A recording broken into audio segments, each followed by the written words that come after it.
Here we go, episode 111 of the Hardline Sports Talk. I'm Michael Merlo. That's John Michael Masiri. JM, how are you on this beautiful fall evening? I'm great, man. You know, what I was talking about last week with the whole AC or the heat in the car, definitely heat now. No debate there. A little frigid in the morning, a little defroster. Is that what you call it? You got to do the front and the rear on the windshield. Can't see anything when I'm driving. I remember in high school I used to roll the window down because it'd be too frosty, and I'd put my head out the window to look while I was driving because I was really late every single day. Yeah, there were some days that happened. Yeah, that probably wasn't the smartest idea ever, but I still get confused on when I'm supposed to turn it on and what I'm supposed to do to actually defrost the windshield. Literally today driving over here had a hard time. I can't see anything. We're just driving blind out here. I figured it out, though. If you see us on the road, just avoid. Hold on to that steering wheel a little tighter. If you see a white Mustang or a black Nissan Rogue, just get out the way. Yeah, exactly. You know what I do also? I wet the windshield. That's exactly what you're not supposed to do. I'm just at all. Maybe this will make it better. Okay. Lots to get to today. We're going to start with baseball for the first time in a very long time. But we do want to make a quick announcement, and there'll be a lot more on social media, all the directions, a little bit of change, but not much change. But everything will be set up very nice and easy on the social medias. But first, we just want to say we are excited to announce the Hardline Sports Talk is now going to be partners with BTO Media, Beat the Odds Media, where we'll collaborate with other podcasts to make content. We're very excited. A lot of great, smart, talented people we're going to be working with. Yep. Again, the podcasts are going to be the same. It's just where you get them might be a little different, but it'll all be easy. The links will all be the same, basically. So we're going to send all that out. We're going to have all the social medias out to follow, subscribe, everything. We'll put all that out there, though, in the coming days. Yeah, exactly. Everything's the same. We're still the Hardline Sports Talk. We're still releasing when we released. Everything about the show, as you know it, is staying exactly the same. It's just a wonderful opportunity with Kevin and the rest of the guys at BTO Media now, where we're going to be collaborating. We're going to be able to bring some guests on this show. It was something that we've been trying to do for 2.5 years to get some real credible guests. Shout out my brother for being the only guest all the time. But yeah, super excited and ready to get to work, man. And let's talk some freaking ball, because we got a lot of sports to talk today, and we're talking all three sports. And a little teaser, end of the episode, right after we're done with football, we're going to talk a little basketball, and we're talking top 10 all-time lists, which is something that always generates controversy, and I haven't heard his list, and he hasn't heard my list. Always a very highly debated issue. Yeah. Top 10 all-time, whether it's just the one or other guys where you order it. Yep. So it's very, very exciting. Everything's exciting. Yes. Everything's so great much excitement. Yes, but you know what's exciting? Playoff baseball. Yes. There's quite literally nothing that matches it, other than maybe the Stanley Cup playoffs, but other than that, the intensity of the playoffs in baseball are just insane. Yeah. And we've already seen one team eliminated, which, by the way, I don't want to harp on this too much. And the Orioles had a fantastic season. It was unreal. It was a surprise to everybody that they won 100 games. They won the division, the one seed in the American League. Yeah. But can we kill this owner, and can we kill this general manager for not going out there and doing more at the trade deadline to add to a team that literally won 100 games with a young core, and they're swept in the first round, in the divisional round, by the Rangers? The first thing I'll say is I think when we evaluate baseball teams, we need to stop focusing so much on the win-loss record when looking at everybody in the playoffs and start looking at more of the numbers that really matter. Like the Orioles, a team that won over 100 games in an AL East division that was very competitive. You would think, wow, what a great team this is. And don't get me wrong, the Orioles were a great team.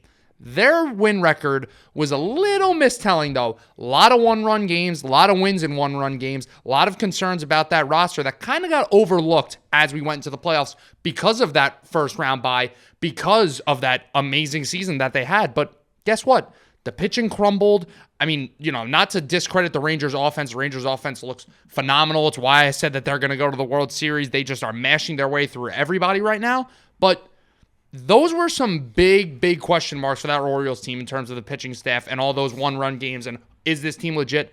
And I think it proved that they're not legit. And back to your point, Why were they not legit? Because their owner, with a team that he knew was going to be better this year, with a team that surprised everybody last year with almost making the playoffs, the guy decided to not only not go after some big free agents, I think his biggest signing of the offseason was like Adam Frazier. That's huge. Yeah. That's big. Real showstopper. But he's got to raise the prices, though. Right. He's got to make it expensive for everybody. No, because now they're actually putting out a product that's not winning 55 games a year. If you want the team to be improved, just know you're going to be paying a lot more for your tickets, for parking, for food at the stadium, beer at the stadium. Just know that. Like your hard-earned money was already not important enough. Right. Go and spend it on the Orioles now to help pay Adley Rutschman's potential contract extension. And last thing, happy you mentioned Adley. Since Adley Rutschman was called up, which I found fascinating from last night, since he was called up May 21st, 2022, the exact date, since the Adley Rutschman era started in Baltimore, that team had not been swept. It was an historic streak of not being swept.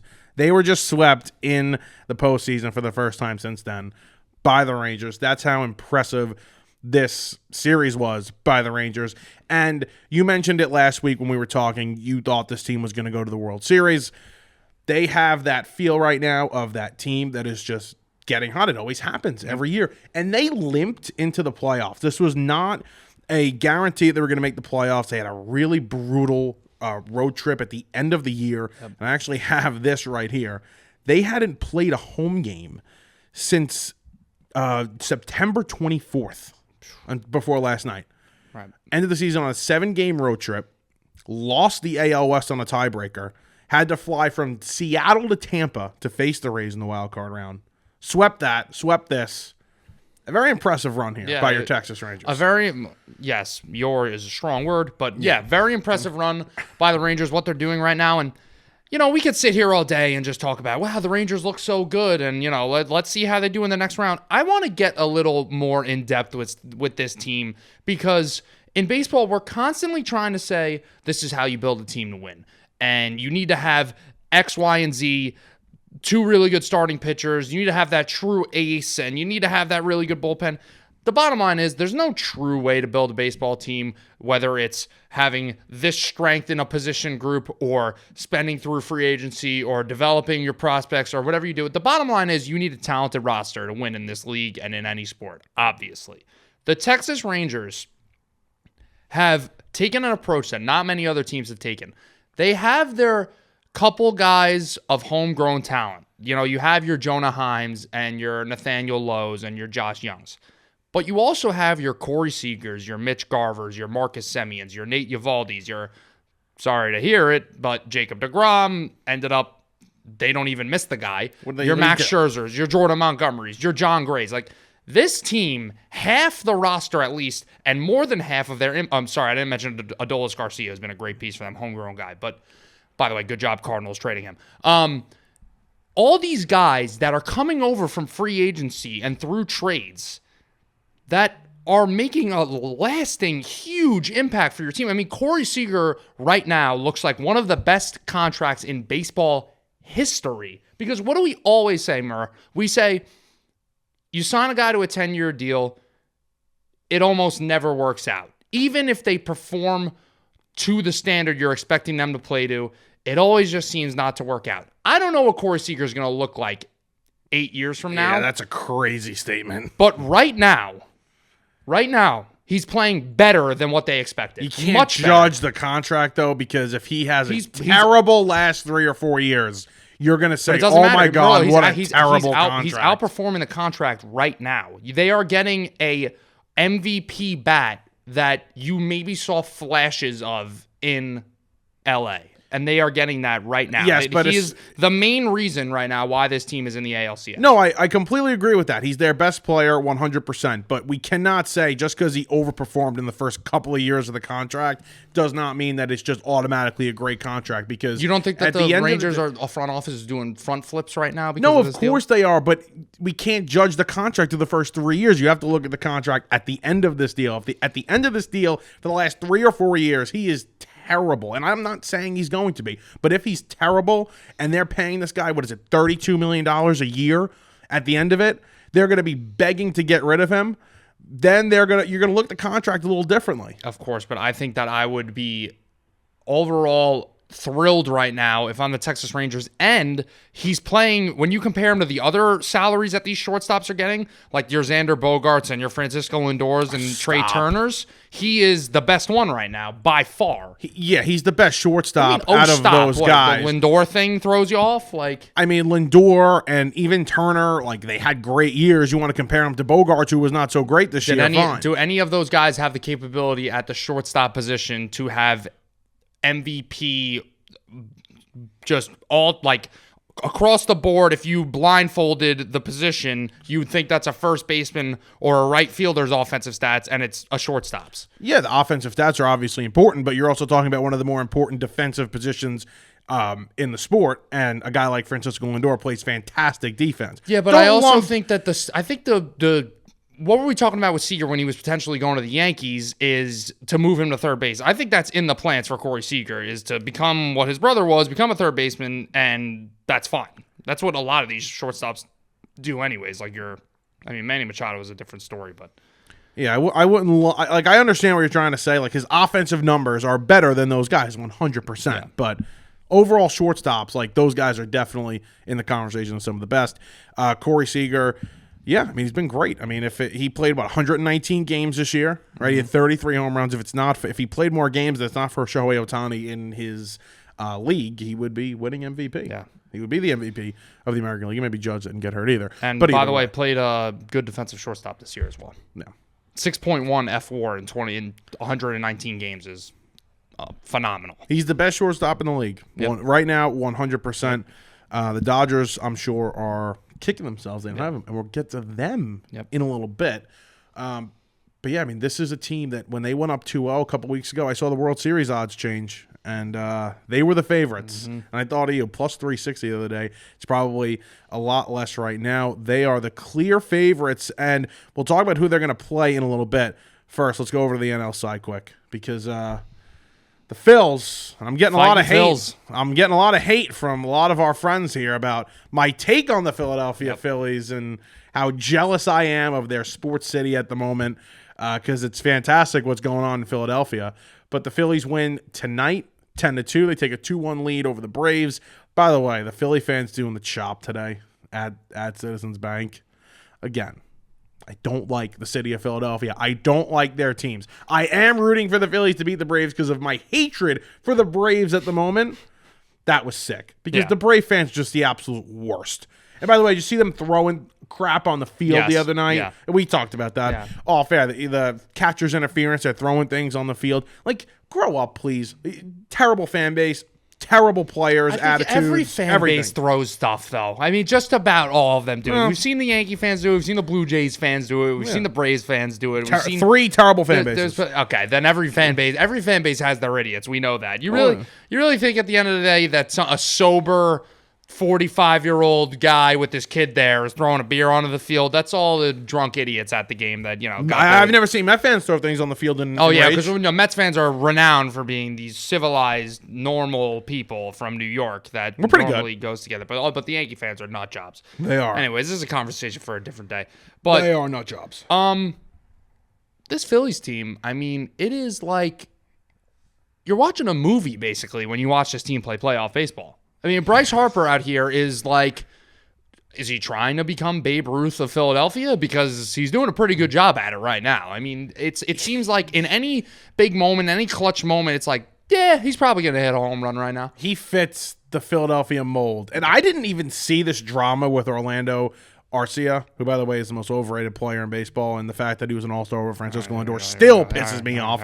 But I didn't see this drama with him from the other night when the Braves won that insane Game 2 on that fantastic play by Michael Harris and everybody else in the infield. But I didn't see this beef they had. Do you know what it was? I actually have no idea what you're talking about. So there was this beef, and fans brought had signs or booing Arcia, and when Harper rounded the bases today, rounded second base twice, he stared down Arcia. There is a serious beef, and there's this picture going around, which is great, of him rounding second base on the second home run, which he crushed to dead center, and he's just staring right at him. It was great. They should title the newspaper front page and say future first ballot Hall of Famer stares down one-hit wonder shortstop in playoff win. Yeah, I mean, I guess you could say that. I mean, it's all true. Yeah. But you're right. I mean, the Phillies right now in the postseason they're special, and it pains me to say it, but this is a team that should absolutely, at the moment, be the favorite to represent the National League in the World Series. I said it before the series started. This was going to be the team that at least won this series and probably represented the National League against all my wishes. But they've got something going in the postseason right now. Aaron Nola looks like a different pitcher when he's pitching in the postseason, especially this season, because he didn't have the greatest year. He was really good today. Went 5 2/3, 1 run. He was good. Wheeler. How good is Wheeler, man? Yeah, he's fantastic. His stuff is just disgusting. It's dangerous. He's scary. He's scary good. And this is a guy that out of all those Mets pitchers, right, we want to rank all these Mets pitchers when they had Syndergaard and DeGrom and Harvey and Matz and everybody, Cologne. This guy ends up being the best one. Arguably. He might be the best one. And I would argue that when you talk about DeGrom, obviously DeGrom is the guy who has, the nastiest stuff and the craziest stats and this and that. But Zach Wheeler is a guy who has stayed on the field for longer. He's been more consistent. I would argue that the Mets would have been better off. I would argue, and I am arguing, the Mets would have been better off holding on to Zach Wheeler than they would have been Jacob DeGrom. Yeah, 100%. I mean, at the time when they signed DeGrom, that contract was a steal. Yeah. And thankfully, they didn't give him another one. But yeah, I mean, that Zach Wheeler contract was, it's nothing. It's 5 years, $120 million. It's nothing. It's a steal. It's the same thing as the first DeGrom contract. Something that should not go unnoticed here, though, is we talk about with baseball constantly, it's just get into the playoffs. It doesn't matter what you do in the regular season. Year after year, it proves itself more and more and more. The Atlanta Braves were a team and are a team that is completely loaded and was putting up numbers this year in the regular season that we hadn't seen since the 1927 Murderers Row Yankees. Like literally crazy numbers in an era where this isn't 2019 where teams are just going out there and hitting 300 home runs and Jeff McNeil and Brett Gardner are hitting 25 home runs apiece and everybody's just like, oh, there's nothing going on with the baseballs. This is like I don't want to say an all-time choke job, but if they don't win this series, it's definitely one of the bigger upsets in terms of a team going down and not even winning a playoff series that we've seen in baseball in a long time. And even last season, go back to it. The Braves since June, even though the Dodgers have won 111 games last year, since June, they were the best team in the league in 2022, okay? They hunted down the Mets at the end. They won the division. They were the 2 seed of the National League. Most people, or not most, but a lot of people would have told you the best team in the league at the time was the Atlanta Braves. And that wouldn't have been a crazy thing to say. And they went down to the 6 seed Phillies last year. And the Phillies, dominated the Braves in that series, kind of like we're seeing in this one. So not only this season is it a choke job, but it's last season as well. Just a major, major disappointment from this team if they do go on to lose the series. Obviously, we don't want to talk about it. And we're about to talk about the Dodgers in 1 second because they're down 2-0 in their series. But I want to pose this question to you.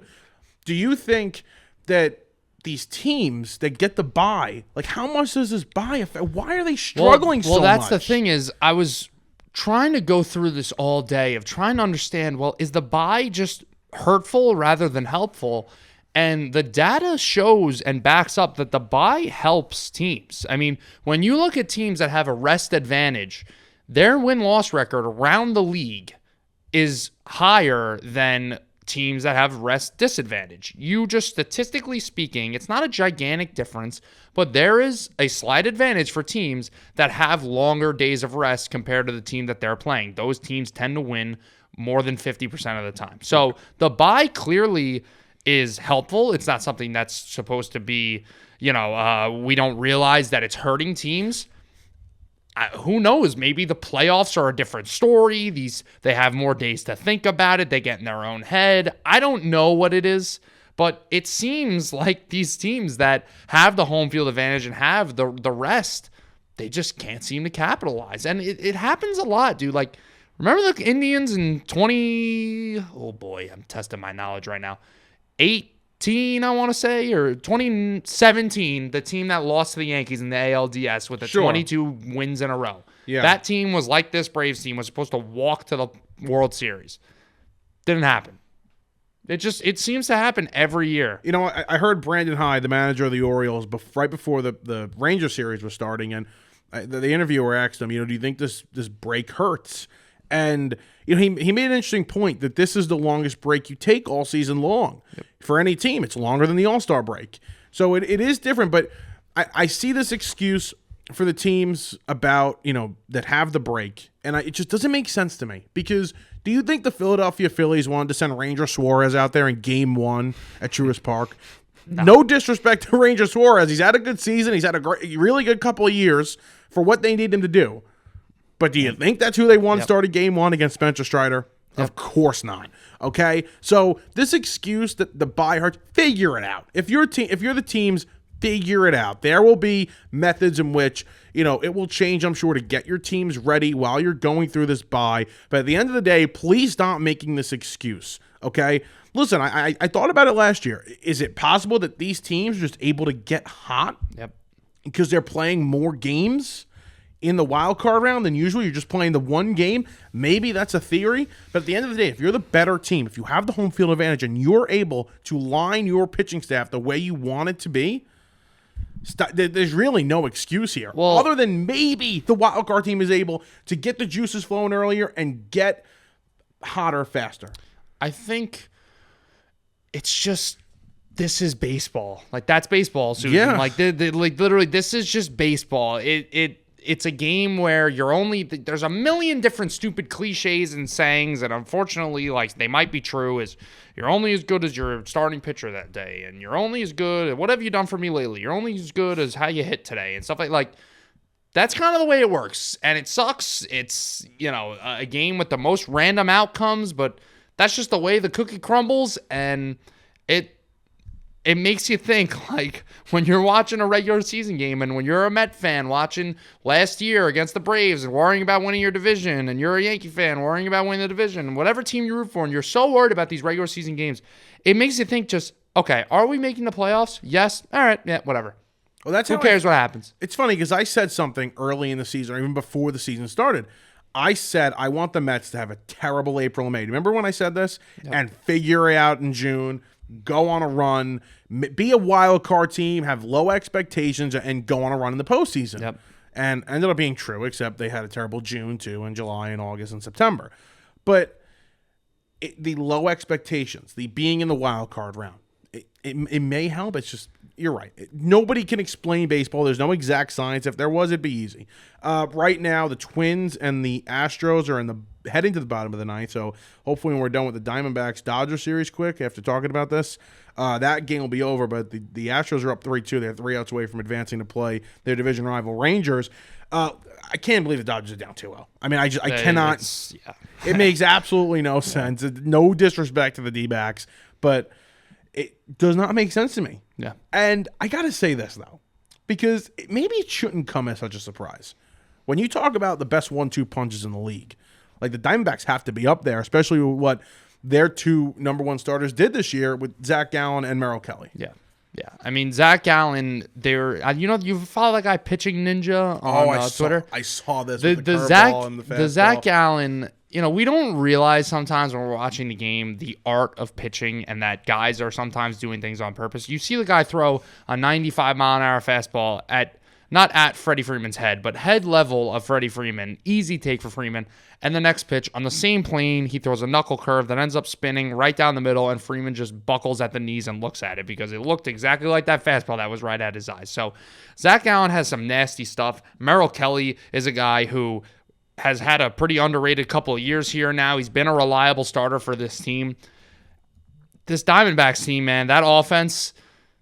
Christian Walker is a guy who just kind of went under the radar this year and even last year. And you looked at his numbers from last year. You saw the low average, high home runs. And, we see that come and go, especially at the first base position. And we just figured, all right, nice year for Christian Walker. Congratulations. You did it for the Arizona Diamondbacks in a relevant season. That's not going to happen again this year. Not only did it happen again this year, the guy improved, and he's been hitting some really clutch hits in the postseason. Corbin Carroll is well on his way to being an all-star year in and year out. He's well on his way to being a superstar, an MVP candidate year after year. He's an MVP candidate this year. Exactly. The guy is just an explosive athlete, a true five-tool player, just a really fun guy to watch. And this Diamondbacks team, you know, like we said, we're recording this right now. They're in the third inning with this very well. While everybody's listening tomorrow morning, could be a Diamondback sweep. And if it is, holy crap.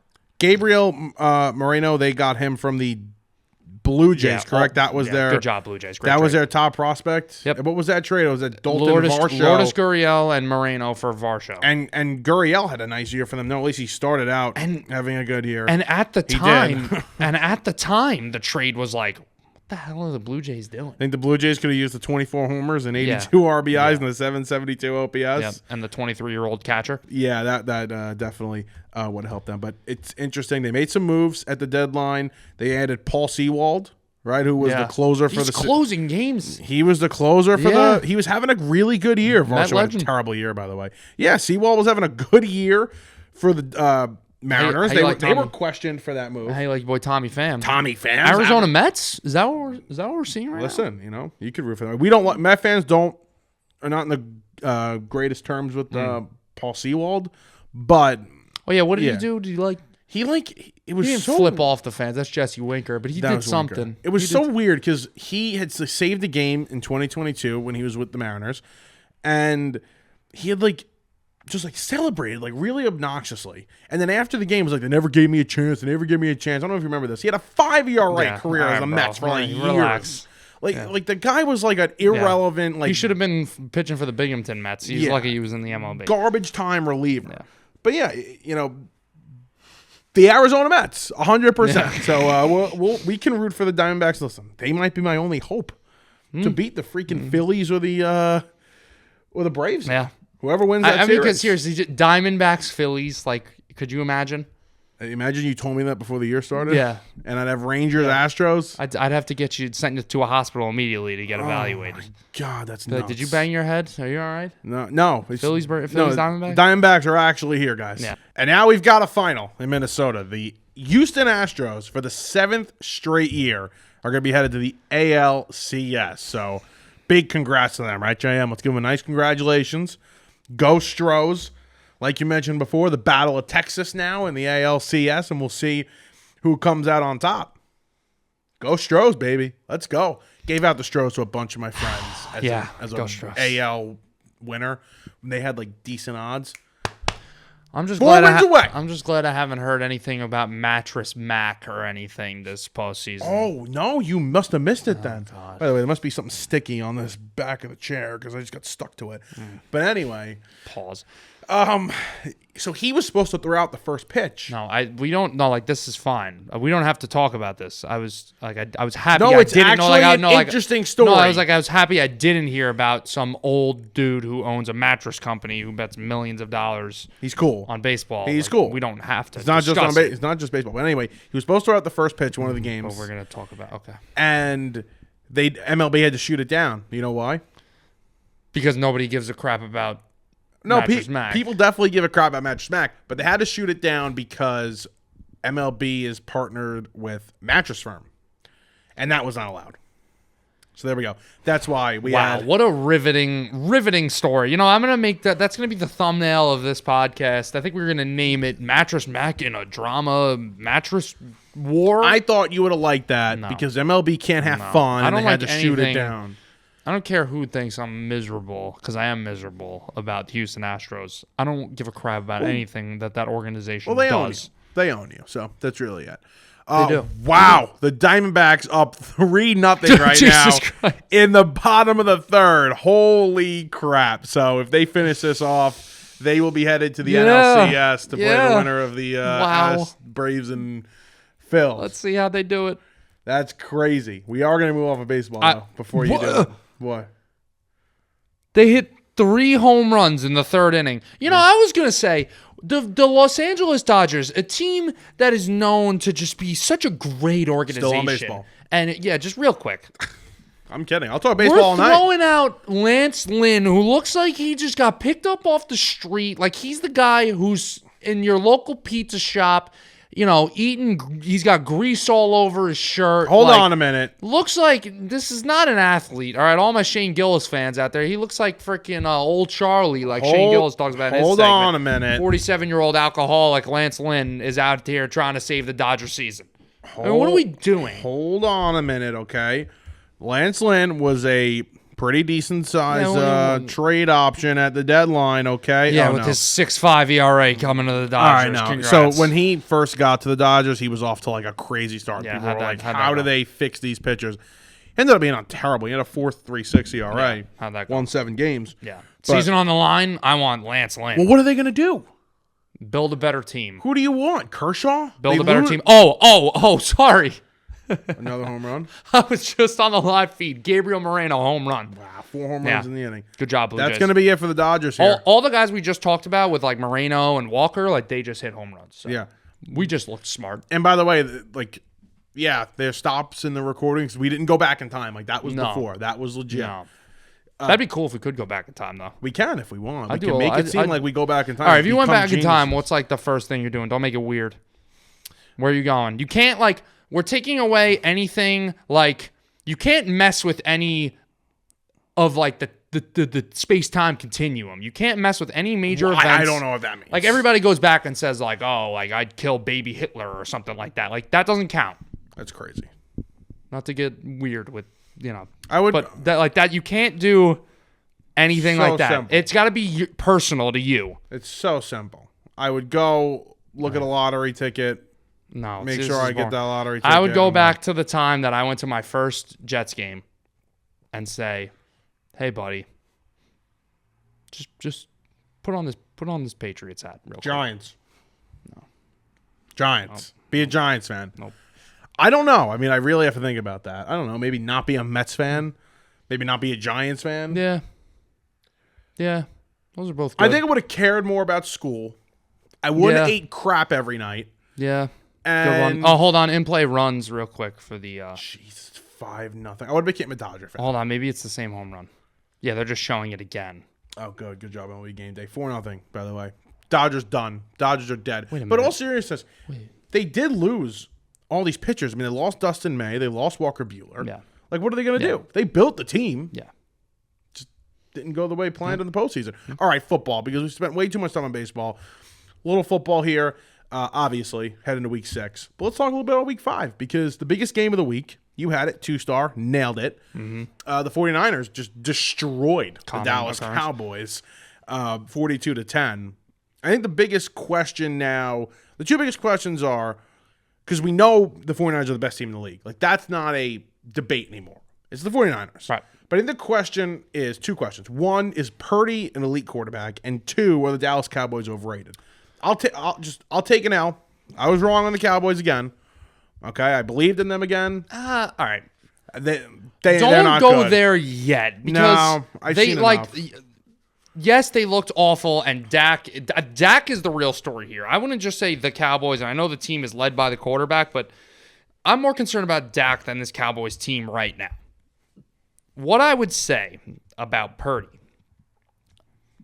I'm not willing to say he's an elite quarterback yet, because there's still not enough track record there. Sure. But what I will say is, give the guy more credit for how he's playing, and let's stop. And I'm a victim of it myself. I've said, it's the system, it's this and that. He hasn't really impressed me. And honestly, the most I saw of Brock Purdy in a game was against the Giants, and that was one of his worst games that he's played in his career. He was not really good in that game. Did not look great against the Giants, but I mean, that Cowboys game, you cannot watch that game and say that this guy is not making impressive throws on the field. Like, you still got to deliver it. I don't care what you put around a quarterback. He's still the one who's throwing the ball. He's got to deliver.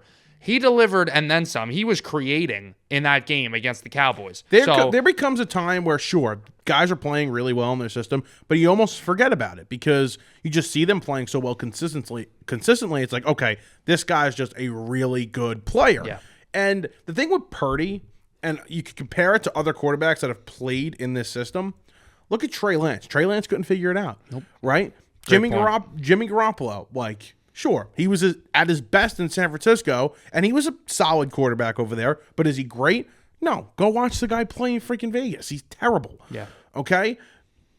Brock Purdy reads the defense well. He throws the ball where it has to be. And by the way, he may not be great running the football, but he's got great feet within the pocket. So I think the one thing about Purdy, he might not be able to make all the throws. I mean, right now, what they're asking him to do, he's making all those throws, and he's accurate. But mentally, he reads the defense well. He knows where the ball has to go. He plays well on the offense. There's no doubt about it. You look at every statistical number, this guy is one of the better quarterbacks in the league today. Yep. I think that we need to focus our shift now on Mr. Dak Prescott. Sure. And I'm always what willing. we just saw. So I'm just going to skip all the possible things that we could talk about with how did he look and this and that. It's very obvious that the guy looked awful, and it looks like the turnover problems are back and this and that. I'm going to ask you, what quarterbacks in this league, I'm just putting you on the spot right now, would you take Dak Prescott over? And I'm going to skip all your Justin Herberts and your Patrick Mahomeses and guys like that. In the NFC, I'll start off with, I don't want to go too hard on you. Kirk Cousins. Who are you taking? Right now? Right now. For the rest of the year. Rest of the year. Kirk Cousins. Okay. Matt Stafford. Matt Stafford. Geno Smith. Geno Smith. Wow. I kind of tend to agree with all of these so far. Don't even say Goff. Goff. Not even a question. Jared. One thing about Goff, he's great. They're a different team at home versus on the road. Like, he really is Mr. I love playing in a dome. It's kind of crazy. In 2 games we've seen him on the road, in difficult situations in both, I've seen this guy win the game and play pretty damn well, especially in Green Bay. Yeah, but credit the running game, too. I'll credit the running game, but this guy... That Green Bay game was running game. That Kansas City game was running game. But it's the same thing. We're doing the same thing now. Yeah. We're nitpicking. Yes. You want to say the same thing about Purdy? But Dak was put in a bad spot the other day. I'm not trying to come out here and defend Dak and say that, he wasn't the reason they lost. Like, he was a huge reason why they lost. But that Lions offensive line is probably the best in the NFL. Yeah, well, F him. I want to hate on him because he's proved me wrong 2 years in a row now. This guy last year had a turnover problem, okay? And many people believed this was just an aberration. It's not. He may have a turnover problem, okay? I know the offensive line's banged up, but still, you have weapons around you. They've gone out and gave you weapons. Right. Brandon Cooks has done nothing this season, okay? Michael Gallup, who's supposed to be, a better number 3 wide receiver than most, has done nothing. CeeDee Lamb hasn't done much. I mean, what are we doing here? What is this offense? We gave Mike McCarthy all this credit for Tony the first Pollard's few not weeks. Performing the way that you're hoping for him to perform also. They can't get him in the end zone. Like, what is the They problem just seem to have here? no idea that what they're doing out there. Mike McCarthy just seems completely lost. Yeah. Cooks is the biggest thing for me. Cooks is like, what the hell are we doing? This is a guy that's known in his career to be Mr. Consistent. You look away from, it's like, watching a movie. You look away from Brandon Cooks. You look back and you're like, whoa, this guy's got 1,000 yards. He seems to do it just year after year. He's not getting 40 yards in a game right now. It's so concerning what's going on here. So maybe this is just the way the career is going for him. Maybe if the offensive line isn't perfectly healthy, maybe if there isn't a top 5 running game here, maybe he's not the same guy. Right. I don't know. And again, I know we're nitpicking here, but things aren't going perfectly right now. What is this guy?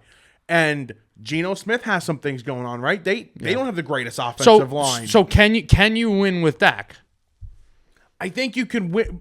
What's the question though? Like, can you win with Dak with things going right? Can you win a Super Bowl with Dak Prescott as your quarterback, whether your roster is the worst in the NFL or the best in the NFL? Yes, can you win a Super Bowl with Dak Prescott? Absolutely win a Super Bowl with Dak Prescott. I believe that still. But there are many I believed other that guys, for a really long time. I'm starting not to believe it anymore. There are other guys that I would take right now over him, though. Guys are passing him on that list. Goff is passing me on the list. I feel so strongly about this Detroit Lions team right now. And again, a lot of it is what they got going for them. But I don't feel as comfortable with Dak right now, especially with the current situation. What I would say about Dak is when he came up, when he had that amazing preseason and ended up stealing the job from Tony Romo and basically forced the guy into retirement, he was known for his ability to protect the football, to not turn it over, to throw low interceptions.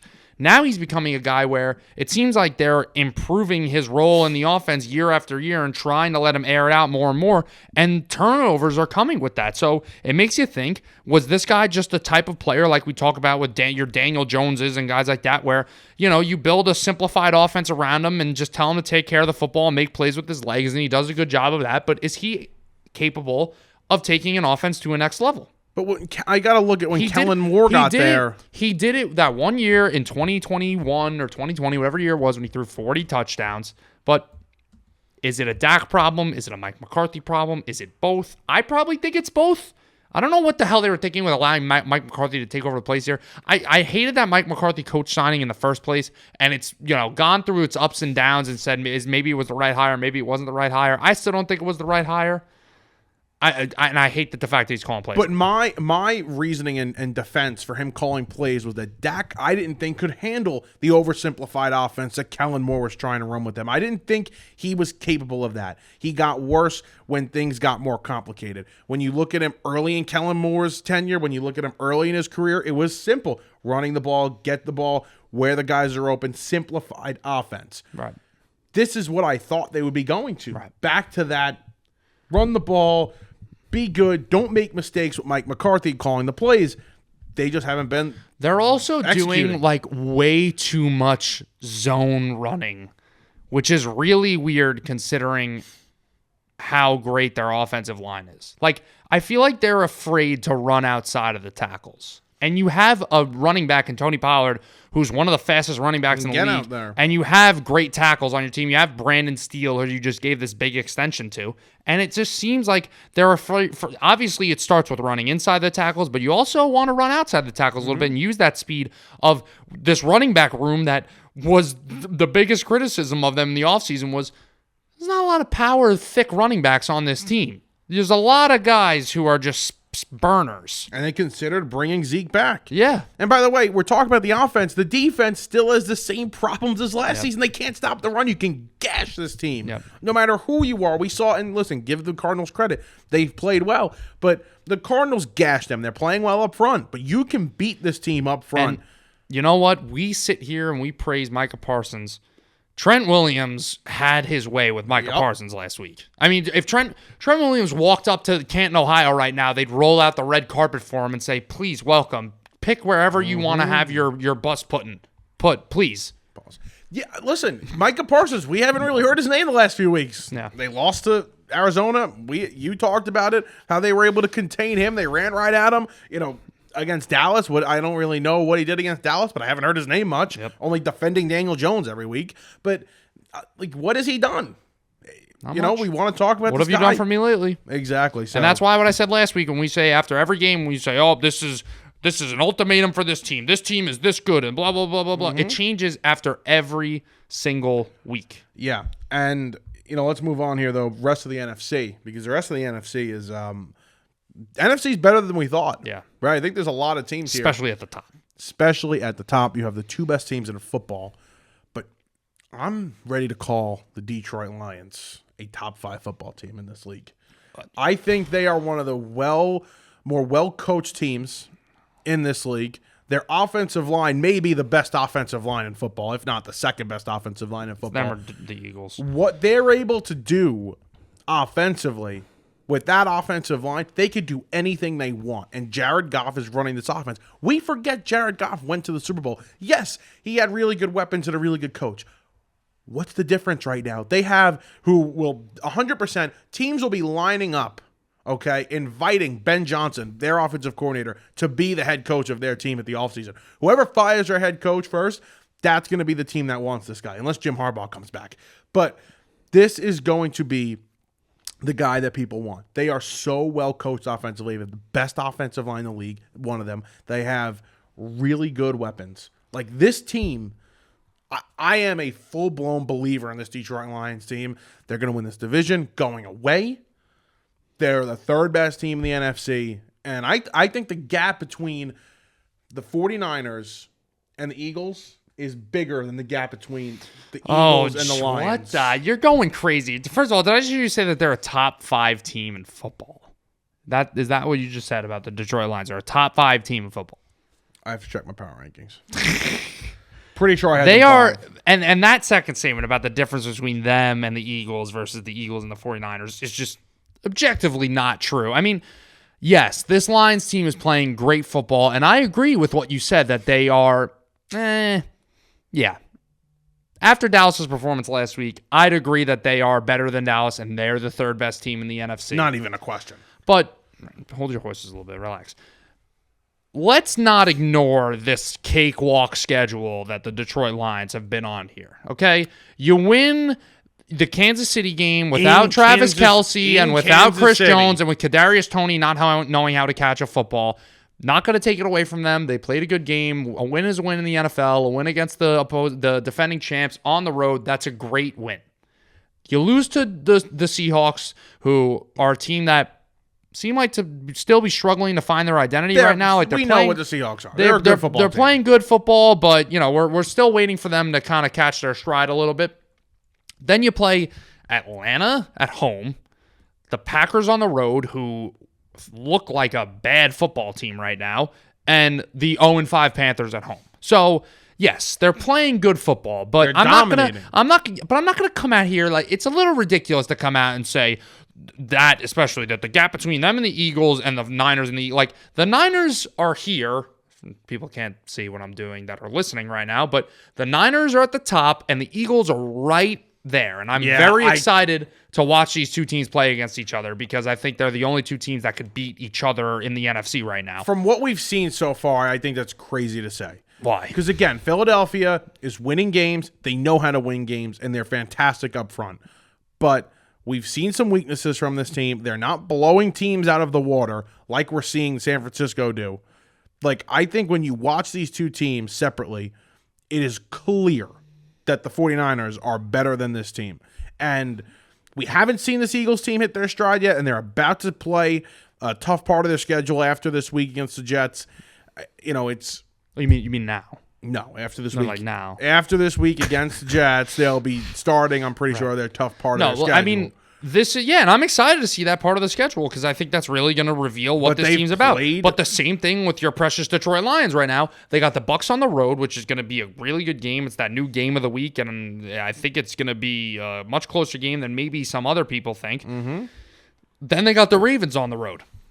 Those are two games that I'm very much looking forward to. And then after that, you got the Raiders, Chargers on the road. So these next 3 out of 4 are going to be a real test for the Lions. They got 3 really good football teams to play on the road. I'm excited. Maybe not really good for the Bucs, but I like the Bucs. I'm a believer in this Detroit Lions team. I mean, 100% a believer. Let's talk about a team I'm not a believer in, okay? It's the New England Patriots. No, really? Yeah, I've said multiple times on this podcast that I do like Mac Jones. I was a Mac Jones fan. Defended him. Yeah, I'll take an L on that too. Listen, I say when I'm right and I'm saying when I'm wrong. I'm honest, okay? Mac Jones may not be very good. Now, Dan Orlovsky still thinks he's pretty good. He could be good in other spots.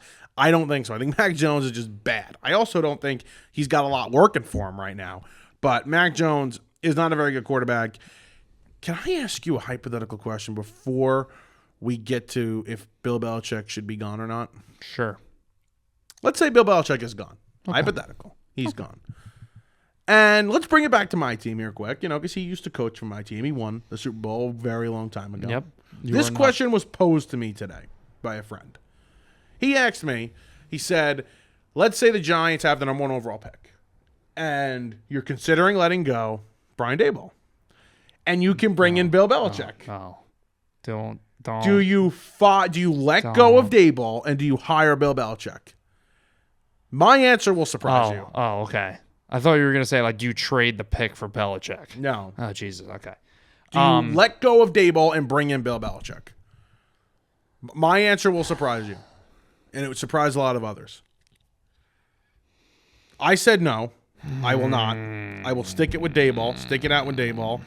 I've seen Bill Belichick try and win in a very unconventional, old-school way the past few years. Honestly, as much as I'd love to just say, rip on you right now, I kind of agree because what's the point in, I think we're going a little overboard here with the whole, like, Belichick's nothing without Brady and this or that. Like, 100%. Mac Jones sucks. Like, I don't care, like, if you're Dan Orlovsky or if you're Michael Merlo and you just said that you were wrong, but if you're anybody else that's a believer in Mac Jones sucks. Like, I'm sorry. The guy was not an overwhelmingly great prospect coming out of college. You just knew what you were getting. He's a guy who's an outdated prospect. If this was 20 years ago, he might be the first pick in the draft because he's so good at pocket passing and he's so accurate.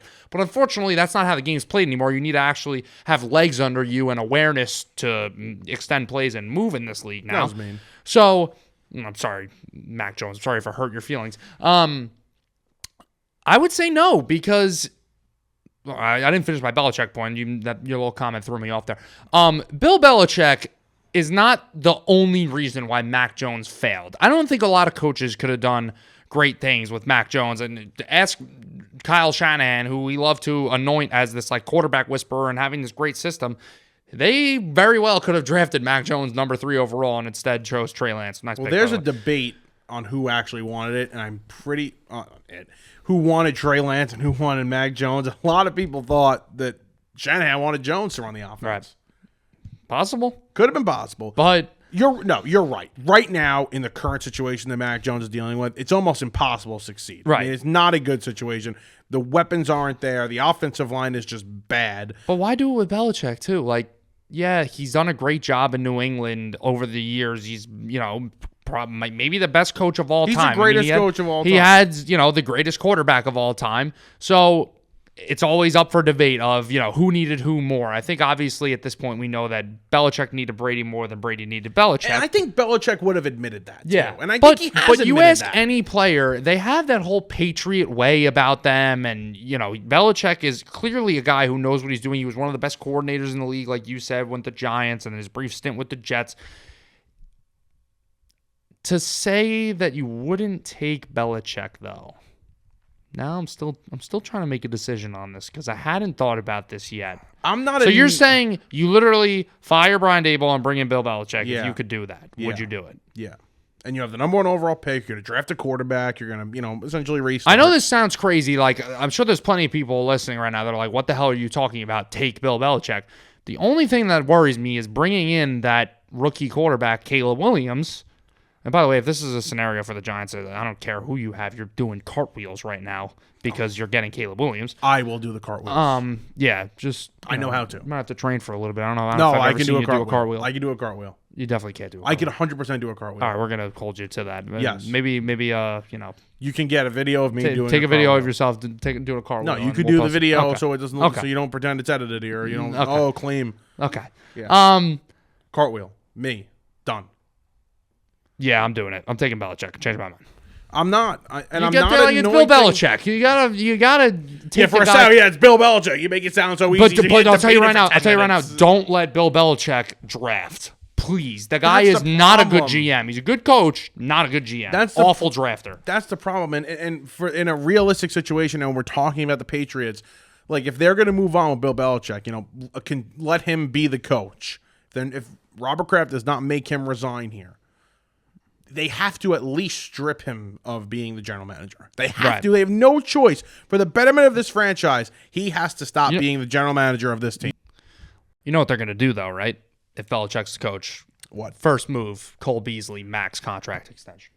Max. I mean, fits perfectly. He's the next Wes Welker, the next Julian Edelman. Right. No, I would actually like that. Olszewski. No, I would like that. Yeah. I want. They just actually they opened his window to practice. He's back. Thank God. He's back. Guys, Cole Beasley's here to save the Giants. There's this free agent wide receiver. They actually get this Kenny Golladay guy. He's really good. Yeah, says the one that's the fan of the team that actually worked them out. Yeah, well, they worked them out and they were like, do you believe the Giants signed this guy? Yeah, literally. The whole league was probably yeah, I mean, I would. I don't know how to feel about this Belichick thing. Like, are we actually seeing the end of the road of Bill Belichick as the Patriots head coach? I think we're seeing the end of the road of Bill Belichick. I think we're seeing the end of the road in college of Nick Saban. I think we're seeing a lot of the end of the roads here. We've seen, listen, let's not. Saban, that's bold too. I don't want to get too dark here, but everything comes to an end. Yeah. Everything comes to an end. And the reign of winning the way these guys have won all their career. Like, football is updating. Football is changing. What have you done for me lately? Right, and I think about it from a Giant standpoint too. It's like the owner is just stuck in the dark ages. Yep. Belichick is stuck in the dark ages of football when he was winning championships. And again, it helps when you have the elite quarterback. But how does Bill Belichick talk? What does he sound? What does he sound like again? So I was. Before Wes Welker was on New Heights. No, Julian Edelman. Julian Wrong Edelman. white slot receiver. Julian Edelman was on with the Kelseys on their podcast, and he was imitating Belichick. And I said, Jam, I do a good imitation of Edelman doing Belichick. Pause. And so here it is. I can't do it without cursing, though. Listen, man, I don't know what the F you've been up to, but why are you running an in route? You're supposed to run an out route here. And, like, I don't think Edelman, I can't see Edelman, like, honestly, impression being good. I think you're a very funny person, and I don't think you're really known for your impressions. I'm good with impressions. That was one of your good impressions, I will say. I'm pretty good with doing other impressions. I could do Susan Waldman. You just scream like you're a bat out of hell when you're doing Susan Waldman. No, there's a way to do Susan. I don't really want to hear your Susan Waldman right now. I've heard it before. We won't do Susan Waldman. But yeah, that impression's good. Anyway, enough football here. We've done a lot of football, and there's some interesting games this week. We'll talk about a few of them when we do the gambling show that comes out later in the week. But interesting games, not interesting games, who gives a rat's ass? We're going to the Jet game, Jet-Eagle game. Going to be on the field. Let's go. That's hot. Hammered. So, very excited for that. And listen, let's go Jets. Yeah. Jets, Jets this week. Passed MetLife today on my drive home. Oh, look at Pretty you. Nice, yeah. Got me fired up. Yeah, the worst drive in the world. Yeah, no, it is the worst drive in the world. Yeah. Good thing we'll be beautiful driving. Scenery. Oh my God, the swamplands and the oil refineries. No, but you got the mall there. The mall's right there. The mall's there. Thank God. The mall. Yeah, Black Friday game. Good luck at that Black Friday game. Mall of America or Great American Mall, whatever. No, you're not going anywhere. I don't know. Before the year, you were going. Yeah, I remember week 1. You called me when you were going to Jersey, and you were like, "I think we're going." Yeah, no. That's the one of the things that goes unnoticed. The amount of money fans spend for this season for the Jets season tickets, trips planned, games you're planning to go to. Yep. Rodgers going down, it all gets ruined. You know what they charge for parking? $75. For when? For the Jets games. Just in Jets general? Eagles this weekend, $75. Shut the F up. Yep. I'd tell them, I'd spit in their face. Yeah. Wow. All right, anyway, let's move on here to baloncesto. That's how you say basketball in Spanish. What the hell? Yeah, I was like, what did you just say? Baloncesto. I think that's how you say it. Oh, jeez. But either way, listen, I'm passing Spanish now. I was failing about a few days ago. Now passing. Thank God. We up. Yeah, we're really good. Doing great. He knows how to say basketball. Let's go. Not because of that, because of some other things. How do you say I'm an idiot in Spanish? I don't know. Yo soy idioto? Yo no sé. Wow, it's actually not bad Spanish, but I don't think idioto's a word. Either way, we're talking basketball, and like we mentioned before, one of the most debated topics of all time is your top 10 list in the NBA, your greatest players of all time. And we agree on number 1. I know we agree on number 1. That's like a, I don't know, what word am I looking for? That's like a, I don't want to say cultural, like just a thing that we truly believe in. Right. We're Bron sexuals a little bit. Wow. Yeah, sure. We are. I'm a LeBron sexual. Yeah, we love LeBron. And I think, people that don't like LeBron or don't respect LeBron the way he should be respected, you're idiots. Yeah. But either way, we're gonna give our top 10 list here. We're gonna debate. I'm sure JM's gonna scream at me, so we'll see. JM, why don't you start with 10? My number 10 is one of the 2 active players on this list. It is Mr. Stephen Curry of the Golden State Warriors, the greatest shooter that this game has ever seen. Number 10, and I think he's creeped his way into the top 10 over the past couple years. That championship he got over Boston a couple years ago, I think was really cemented it for me. So Steph Curry, number 10. Yeah, we really disagree on that one. We'll be screaming and yelling about that in a little bit. Right. My number 1 is... the 10. Number 10. My bad. Don't go to 1. Listen, it's been a long day. Number 10, Tim Duncan. Wow. All right, bad start. Tim Duncan is number 10.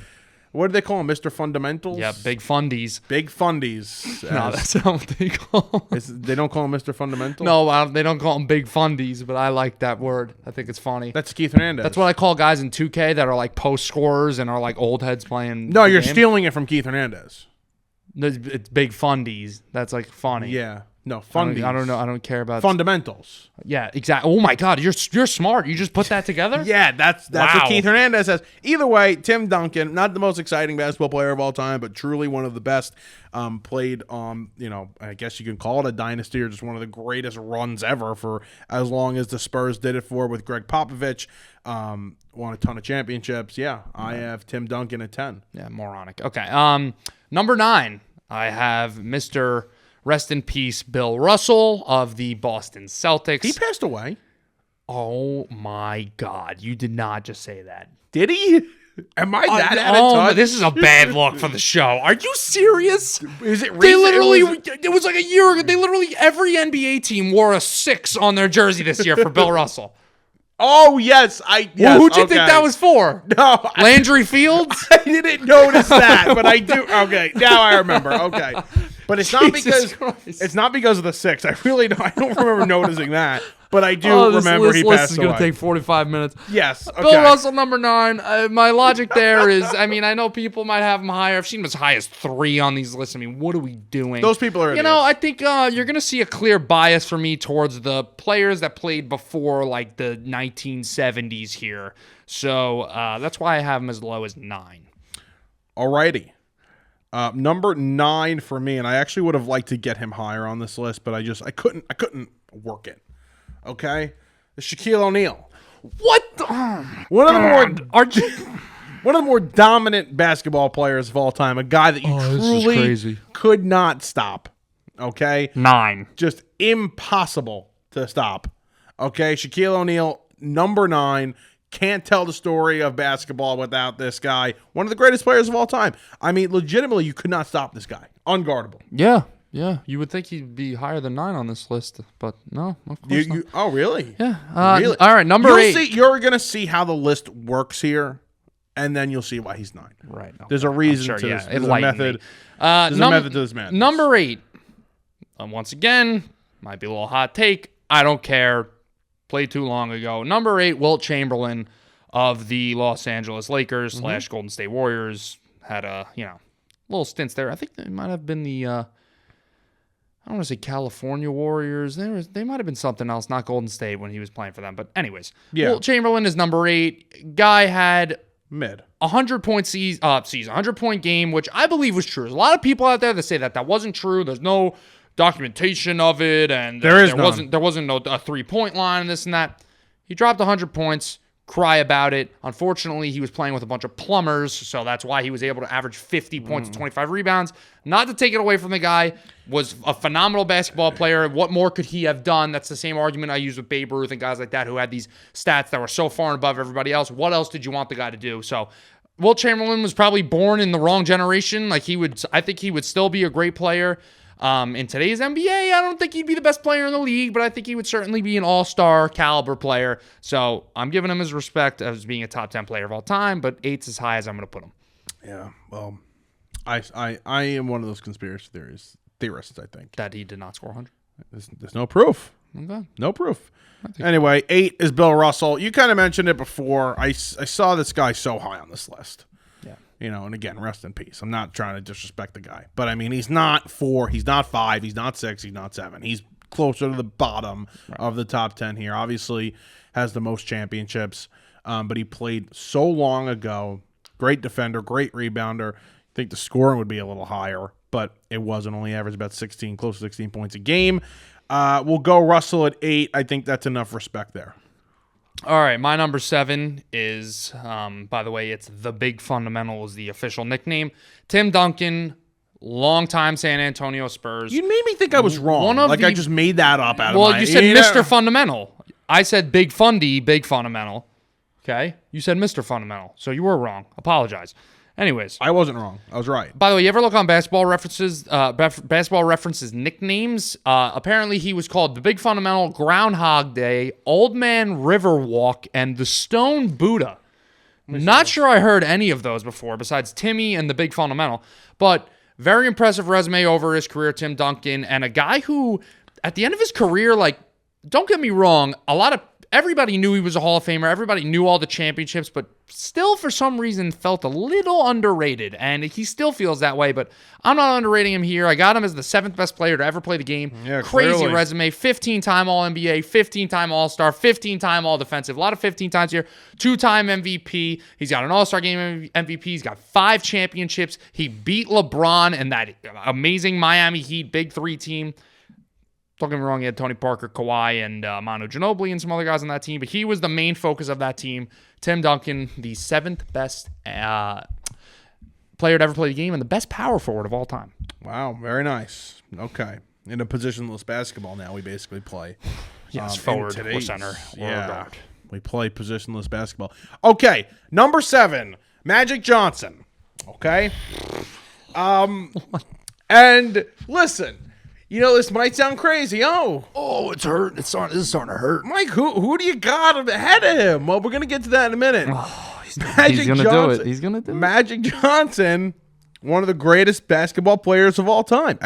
Undoubtedly. 3-time MVP. 3-time Finals MVP. Okay? But there's somebody at the position better than him. There just is.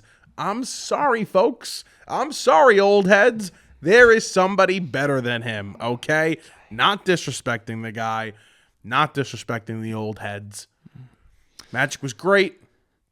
He's the 7th greatest player of all time. Cry about it. Okay. Yeah, that's what they call me, Magic Johnson. For other reasons. You know, like, this is a kid show, okay? This is a kid show. All right? Get to your 6th greatest player of all time, please. Oh, sorry. It was like an alley-oop. I just had to dunk it with that joke. I mean, all right.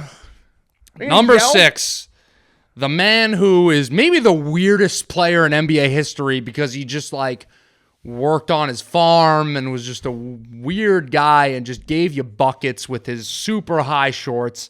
Larry Buckets. I'm going Larry Bird, the greatest Celtic of all time, Larry Bird. You know, kind of paved the blueprint for a guy like KD where he was just such a great overall scorer coming from that forward position. And we know about all the championships and we know just how great that Celtics dynasty was when Larry Bird was there and with Kevin McHale and the great teammates that he had in Boston. But Larry Bird, man, is a little underappreciated as an overall scorer. I still think he's the best scorer of all time overall. I don't care about the cumulative stats of, you know, LeBron was a great scorer and MJ is a great scorer. LeBron and MJ is a great scorer. But in terms of overall scoring from the small forward position, I'm going to still give it to Larry Bird. So he's my number 6 and ready to crack the top 5 for myself. Yeah, we're about to get to the top 5. I'm very excited. My number 6 is Stephen Curry, the greatest point guard of all time. You know, we talk about some of the most important players in this league, in the history of the league. Stephen Curry is one of those guys. He may be the most influential player of all time. 2-time MVP. He finally got his MVP in the finals when they beat Boston. He should have probably gotten one before them. He's won the championship 4 times. I mean, how much more do I have to say? This guy revolutionized the game of basketball. He changed the way everybody plays basketball. Everybody. Okay, we have centers. We have big men starting to shoot threes. We judge these players now on whether or not they are able to shoot the 3 ball. All kids want to do at the park, shoot 3 balls. I don't think there's ever been a more influential player for a certain sport more than Steph Curry, and he's the greatest of all time at it. That you are not wrong. Stephen Curry has no doubt changed the game, and not only for guards who are pulling up from 30 feet more now, but now you have, it's just the way the game is attacked. It's shoot more threes. Centers are shooting threes now. So you're not wrong there, but you are wrong with having him as your 6th best player of all time. You're wrong with having him as the greatest point guard of all time. It's just a little far-fetched for me because as much as I love Steph Curry, he's maybe my favorite player of all time, him or LeBron, but the guy doesn't have that same overall domination that a lot of these guys I have over him do. And the number one thing that I could bring up here is the defense. And I know that, the offense is so good that you don't really think about the defense. And of course it is. That's why he's an MVP. That's why I have him 10th on my all-time list. But in terms of overall makeup, I can't put him over some of these guys. And I especially can't put him over Magic Johnson, who is the greatest passer that this game has ever seen. And a great scorer as well. I mean, not a Steph Curry type of scorer. Didn't have her 3-point shot, but still great at, he was a 18, 20-point a game guy all the time and dishing out 12 assists and winning championships like it was nothing. I'm all the way there on Steph. I'm all the way there. All right. 5. To crack my number 5, one of the many Lakers that is on this list, just ridiculous, but Shaquille O'Neal, who, Big Diesel, Big Shaq. You like the nicknames for these basketball players, I love the basketball's got great nicknames. Nothing better than Big Fundy, though. Shaquille O'Neal, having him 9 is something that, I think you should probably be punched in the face for. I think that's something that you need to be possibly given jail time for, is having Shaquille O'Neal number 5. I love you clearly don't, or for having him 9. You clearly don't love him enough that you put him number 9. It's just kind of ridiculous. But, I think it's kind of obvious at this point. Maybe not to some people, because some people might have him as high as 3. But Kobe's not on either of our lists, I'm assuming. He's not on mine. He's probably not on yours. Nope. Shaq got there, and Kobe doesn't win without Shaq. And I think that that's obviously not a hot take. I don't think a lot of people are going to come at me for that.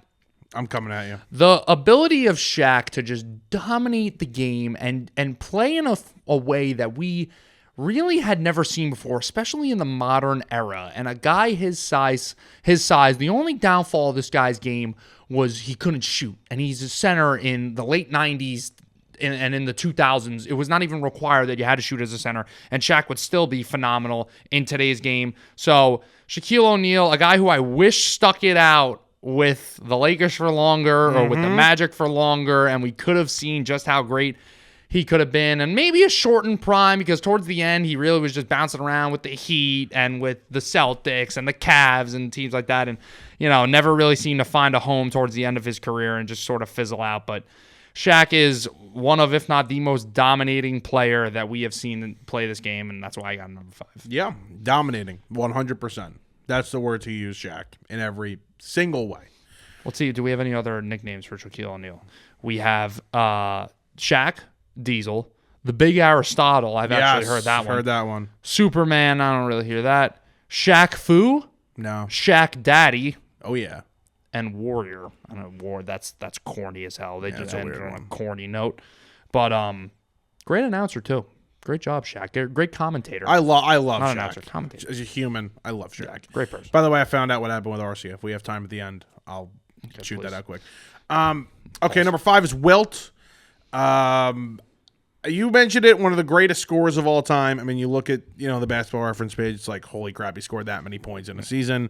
You hit on it before, though. It's tough to judge a lot of these guys, especially when they played so long ago. Mm-hmm.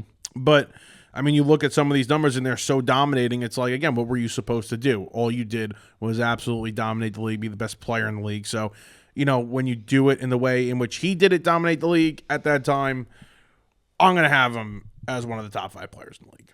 Okay. History. Number 4. Your nickname. Yep, my nickname. Magic Johnson of the Los Angeles Lakers, a guy who everybody knows his career story. It was cut short, and then he actually ended up coming back for one more season due to contracting the HIV.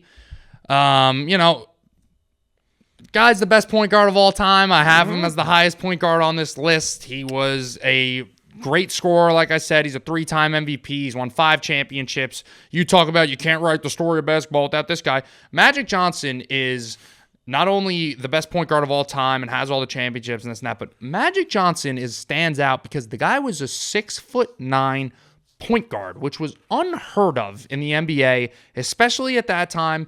And it's what Ben Simmons hoped to become. And that didn't Love that really comparison. work out for Ben Simmons. Yeah, he's now learning. He played in preseason the other night. He's going to have to learn some Mandarin Chinese pretty soon because he's going to be there pretty soon. That's not nice. They're posting Twitter videos of the guy hitting 10 free throws in a row, and they're like, oh, my God, Ben Simmons hit 10 straight free throws in practice. Good for him. You're in the NBA. Congratulations. Build him up. But anyways, yeah. Magic Johnson is number 4 for me, and I really, when I made this list, I wanted to do what you did. I wanted to put Curry over him because I was like, it's the cool take. Like, Curry's, the best point guard of all time. It's a great take to make, but numbers don't lie and accolades don't lie, and they both have great resumes. But when you look at the numbers and you look at how the position was played and the overall dominance, you got to take Magic. Irvin Magic Johnson. All righty. Number 4 here. I've got a guy you talked about before, Larry Bird. One of the greatest scorers of all time. Took more threes than anybody at the time, right? Kind of almost started that up a little bit. But yeah, a lot of comparisons, like you mentioned about Kevin Durant before, especially when Durant was starting to come up, was like, oh, this guy kind of looks like Larry Bird a little bit, right? Yep. Bigger, obviously. Durant's a freak, and nobody's ever seen somebody like Durant. But you know what I mean? The comparison definitely fits. And yeah, won a lot. Dominating player, one of the greatest scorers we've ever seen. I think it was easy here to have him in the top 5. We had him at 4. All right. Do we? By the way, I just want to say, also we talk about all these guys, old time guys. It wasn't recent, but Larry Bird. It wasn't like enough. He wasn't playing in the the Cold War. Exactly. There we go. What I think we have the same top 10 though, right? Like we didn't have one guy made the list and one guy missed the top 10. We just have different orders, correct? Yeah, way different orders. And we have the same top 3. Yeah, I think we are gonna have the same top 3 because we know who each other's 1 is, and pretty sure we both have Michael Jordan 2. So mine and his number 3 is Kareem Abdul-Jabbar. I'm not gonna allow any argument for the greatest player of all time besides LeBron James and Michael Jordan. I could get the Jordan argument, but I think it's LeBron. However, if there's one guy that you could argue as the greatest player of all time, it's not Wilt, outside of Jordan and LeBron. It's not Wilt. It's Kareem Abdul-Jabbar, 6-time MVP, scoring title, multiple of them, was a prolific shot blocker. We talked about Steph Curry with making threes and pulling up from 30 feet and 35 feet. Kareem Abdul-Jabbar with the famous hook shot, and that players trying to master that because of a shot that he made so famous. And he was the all-time leading scorer, and it really sucked because that was sort of a record that you thought was just going to stand forever, and that's kind of, you just associated Kareem as the greatest scorer ever for forever. You just always thought that record was going to stand until Bron came over, not to get all Bron-sexual on you. Wow. But talk about a guy who could do it on both sides of the floor and is the greatest scoring big man that we have ever seen. That is Mr. Kareem Abdul-Jabbar. Yeah. Lou Alcindor. He was very butthurt about that too when LeBron scored. I mean, that was funny. It was you could tell how happy. You could tell how unhappy he was. I'll just skip right to 2 here. Jordan at number 2, and I guess it's gonna correlate into both. So everybody knows how great Michael Jordan is, and everybody knows how great LeBron is. I want you to now portray because this might be the biggest topic I've ever, the topic I've spent the most time on as a sports fan arguing about in my life is Jordan and LeBron. So, give me some of your strong points of why LeBron over Jordan. Well, number 1, I think I love the argument of, LeBron he's played in the East, right? He's played in the weaker conference. Right? So that's why he went to so many championships in a row. But at the end of the day, to actually get back that many times in a row and get to the championship, the wear and tear on your body every season, for him to be able to do that so many times is incredibly impressive, okay? So the people in his conference, the teams in his conference never beat him for the most part. Never beat him. Jordan went down early in the playoffs, right? Jordan was taken out by teams in the Eastern Conference, and the Eastern Conference was better at that time. Yep. When he got to the finals, though, for the most part, Jordan's teams were not as good as the teams LeBron has faced. So the championship argument to me is not really fair. It's not like, if LeBron has won like 1 or 2 championships, fine. You have an argument. Right. LeBron's won 4 championships. And you could say LeBron's won championships with 3 different teams. That's a huge plus. And on top of it, why is it that we could say, oh, Jordan's 6-0 in the finals, he's 6 for 6? Why is it that, like you said, when he loses in the first round and to the Celtics and when he loses to the Pistons and loses to these teams, that's okay? Like, he just didn't, as long as he loses before the finals, we're going to forget that his team got eliminated. But LeBron, who has gone to the finals 10 or 11 times, whatever it is now, and has 4 championships, who cares if he has a losing record in the finals? All I know is he's got 4 championships. Jordan has 6. Who cares about the records? And I think some of the craziest numbers that confirm this argument for me is when Jordan left to play baseball, how the I love this. Chicago Bulls lost 2 less games than they did the previous season. When LeBron, and don't get me wrong, they didn't make it to the finals. They didn't win the finals. They won the year before. So obviously, like, second best player in basketball history. Jordan was a great player. Don't get me wrong. LeBron leaves the Cavs. They go and win 19 games the next season after a 60-win season with LeBron. Wherever the guy goes, he automatically improves the team. Just look at the teams that the guy's taken. The first stint with the Cavs with Zydrunas Ilgauskas and Anderson Varejao and guys on that team that he carried to the finals. Then, sure, the Heat teams, great teams. Got to the finals, won 2 championships with the Heat, did what he had to do. Goes to Cleveland. That 2018 team had no business in the NBA Finals with J.R. Smith and George Hill and all these like bots running around. And he had the most impressive NBA Finals performance basically ever in that year. Oh, 100%. And in like a 40-point triple-double in the playoffs, basically. And in 15, too, when he lost the war. That was 15, right? The first time he lost the war? Yeah.